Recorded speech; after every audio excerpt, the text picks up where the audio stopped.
Chapter 13 angles and measurement का introduction आज की क्लास में बताएंगे। तो एंगल है, एंगल क्या होता है? तो angle the figure formed by two rays with the same initial point is called an angle.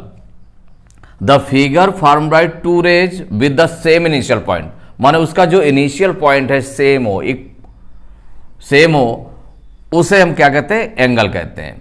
मानो टू रेज है, कोई इनिशियल पॉइंट आपका सपोज करिए कि ये है, इससे एक रेज ये जा रही है और सेकंड रेज ये जा रही है, तो ये जो बीच का जितना इसका बेंट है, जितना झुकाव है, ये आपका एंगल कहलाता है। क्या कहलाता है? ये एंगल कहलाता है।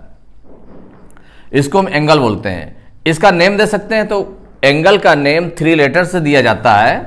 तो सपोज करिए कि ये आपका ए पॉइंट है, ये बी पॉइंट है और ये है आपका सी पॉइंट।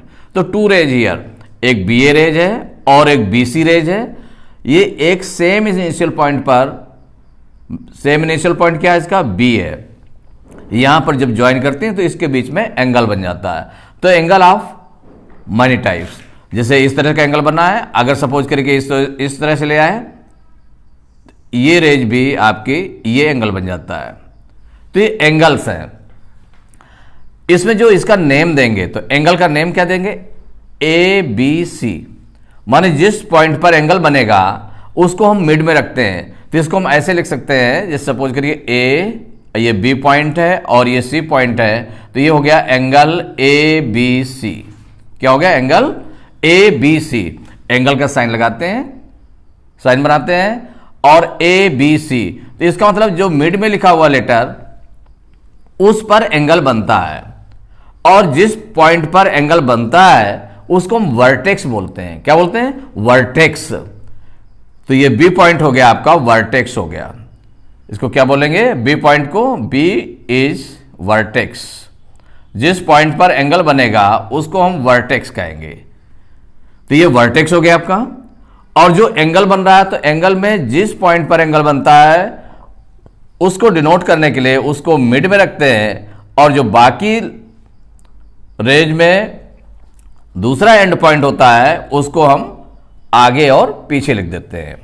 तो एंगल ए बी सी, इसका मतलब बी पॉइंट पर एंगल बन रहा है, ये भी बन रहा है। तो कोई छोटा एंगल हो सकता है, कोई बड़ा एंगल हो सकता है, और इसमें कई टाइप के एंगल्स हो सकते हैं। या इस तरह का भी एंगल हो सकता है कि जैसे ये है, तो इस तरह का भी एंगल आपका बन सकता है। तो ये बहुत से, तो इनको मेजरमेंट के अकॉर्डिंग इनके टाइप्स भी बताए गए। तो टाइप्स ऑफ एंगल्स कौन कौन से टाइप्स होते हैं? फर्स्ट है एक्यूट एंगल। एक्यूट एंगल, तो acute angle means an angle whose measure is more than 0 degree but less than 90 degree is called an acute angle. तो एक्यूट एंगल में क्या हो गया? वो एंगल जो 0 डिग्री से बड़ा और 90 डिग्री से छोटा होता है। तो यहां पर 0 डिग्री से बड़ा और 90 डिग्री से छोटा, तो अगर एंगल्स को हम समझें तो एंगल्स में देखिए, जो 0 डिग्री एंगल होता है, सपोज करिए कोई भी इनिशियल लाइन है, 1 रे है आपकी, इसी पर सेकेंड रे भी है, इसी पर सेकेंड रे भी जा रही है, तो ये आपका जो एंगल होगा ये 0 डिग्री एंगल हो जाएगा। क्या हो जाएगा? 0 डिग्री एंगल हो जाएगा।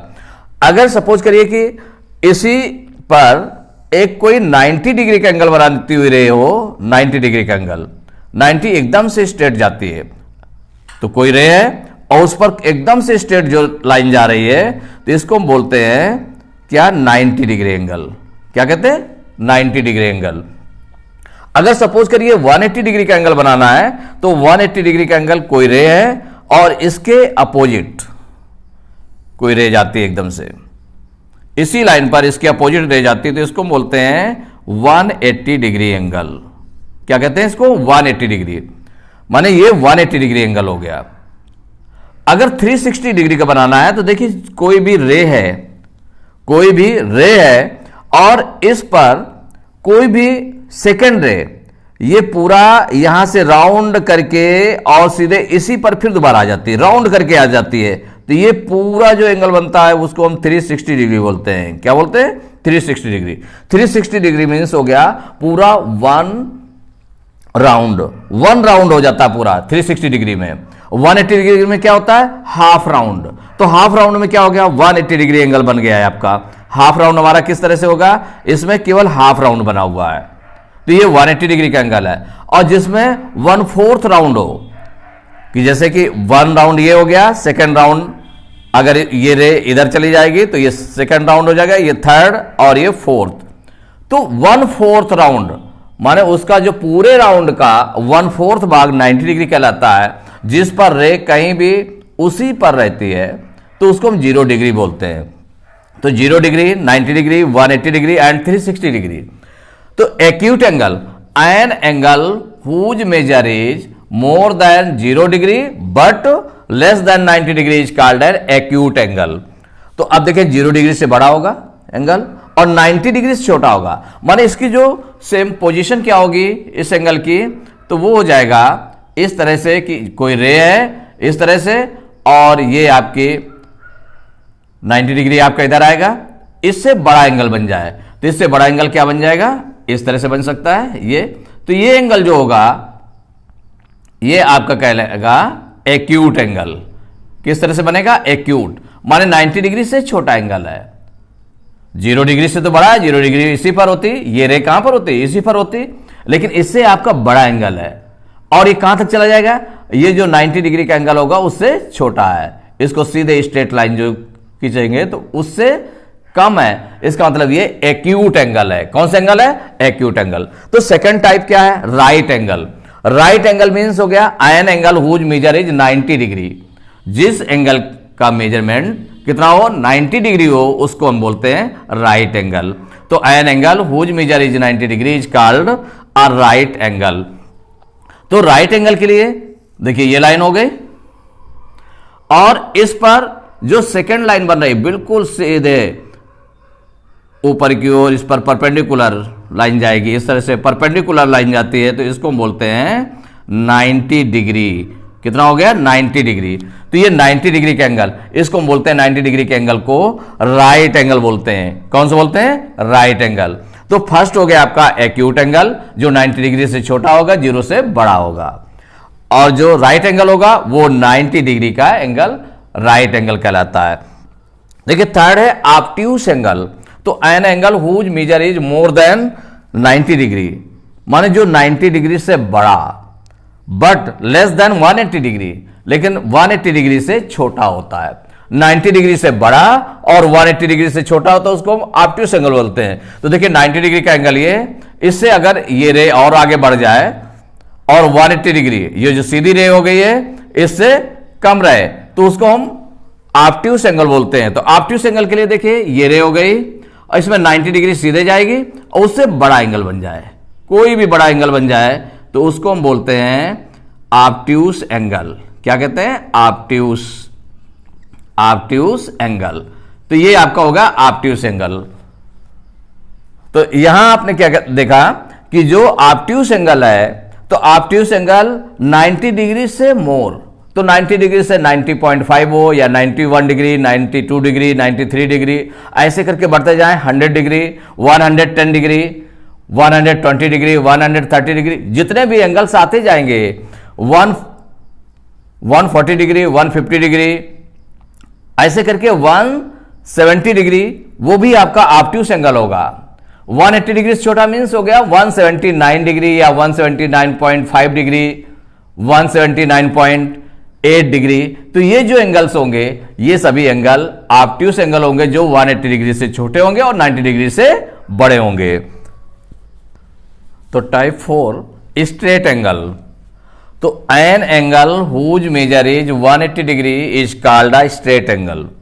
तो स्ट्रेट एंगल किसको कहेंगे, जिसका मेजरमेंट, जिस एंगल का मेजरमेंट 180 डिग्री होता है। तो स्ट्रेट एंगल इसको क्यों कहते हैं, जैसे ये रे है, इसके जस्ट अपोजिट रे आपकी इस तरह से जाती है तो ये स्ट्रेट लाइन बन जाती है। क्या बन जाती है, स्ट्रेट लाइन। तो ये आपका स्ट्रेट एंगल हो गया। ये इसका मेजरमेंट कितना होता है, 180 डिग्री। इसमें मेजरमेंट के लिए सपोज करिए कि ये ए हो गया, ये बी हो गया और ये सी हो गया, तो इसको हम एज ए, तो angle A B C is straight angle. तो स्ट्रेट एंगल हो गया ए बी सी। तो स्ट्रेट एंगल भी नेम देते हैं इसका। तो जो 180 डिग्री का एंगल है उसको स्ट्रेट एंगल भी कहते हैं। क्वेश्चन नंबर, तो इसमें जो 5th नंबर है रिफ्लेक्स एंगल, तो टाइप 5th है रिफ्लेक्स एंगल। रिफ्लेक्स एंगल क्या है? An angle whose measure is more than 180 degree, माने जो 180 डिग्री से बड़ा बट लेस देन 360 डिग्री और 360 डिग्री से छोटा, इस कॉल्ड है रिफ्लेक्स एंगल। जो 180 डिग्री से बड़ा हो और 360 डिग्री से छोटा हो उसको हम बोलते हैं क्या? Reflex angle. तो देखिए 180 डिग्री आपका ये एंगल बन रहा है, ये इनिशियल लाइन हो गई आपकी, और जो सेकंड रे है तो ये आपकी इधर आ गई, तो ये 180 डिग्री बन रहा है। अगर इससे ज्यादा मूव करती है तो वो 180 डिग्री से मोर एंगल हो जाता है, और वो कहां तक? 180 डिग्री से ज्यादा और 360 डिग्री से अगर कम होता है तो उसको बोलते हैं रिफ्लेक्स एंगल। तो यहां पर कोई भी एंगल, कोई रे है, और इसमें अगर इसको हम सीधे इसको लाइन को अगर सपोज करिए इसी के अपोजिट खींच देते हैं तो वो 180 डिग्री का एंगल बन जाएगा। और लेकिन उससे हम बढ़ा देते हैं एंगल को और ज्यादा कर देते हैं तो ये आपका ये जो एंगल हुआ ये सीधे जाएगा यहां से, तो इसकी लाइन से ये 180 डिग्री हो जाएगा। इससे ज्यादा एंगल बना लेते हैं तो ये आपका बन जाता है रिफ्लेक्स एंगल। कौन सा बन जाएगा? Reflex angle. तो ABC is a reflex angle. तो ये रिफ्लेक्स एंगल होगा। इसको और भी मूव करा सकते हैं, और भी मूव करा सकते हैं। कहां तक जाएगा? 360 डिग्री से कम तक। तो ये रिफ्लेक्स एंगल हो गया। 180 डिग्री से ज्यादा और 360 डिग्री से कम, वो एंगल्स कहलाएंगे रिफ्लेक्स एंगल। तो 6 टाइप है कंप्लीट एंगल। कंप्लीट, तो an angle whose measure is 360 degree is called a complete angle. अगर 360 डिग्री का होता है तो 360 डिग्री का मतलब क्या हुआ? जैसे कि ये रे है और ये जो रे है पूरा राउंड करके फिर इसी पर आ जाती है, तो उसको हम बोलते हैं कंप्लीट एंगल। ये आपका 360 डिग्री है। तो कंप्लीट एंगल कितने डिग्री का होता है? 360 डिग्री का होता है। तो complete angle is a 360 degree angle. Now zero angle, तो an angle whose measure is 0 degree is called a zero angle. तो कोई भी रे है अगर ये कोई भी मूव नहीं करती है, उसी पर बनी रहती है, तो इसको हम बोलते हैं ये आपका हो गया 0 डिग्री एंगल। कितना कहलाता है? 0 डिग्री एंगल। तो ये आपका हो गया 0 डिग्री एंगल, क्योंकि इसमें जो रे है, इनिशियल रे है, वो कहीं भी मूव नहीं करती है, तो ये 0 डिग्री एंगल है। और ये पूरा मूव करके पूरा फिर उसी पर आ जाती है, तो ये 360 डिग्री एंगल है। नाउ परपेंडिकुलर लाइंस, तो देखिए परपेंडिकुलर लाइंस क्या होती हैं? 2 lines L and M are said to be perpendicular to each other if one of the angles formed by them is a right angle, and we write L perpendicular M।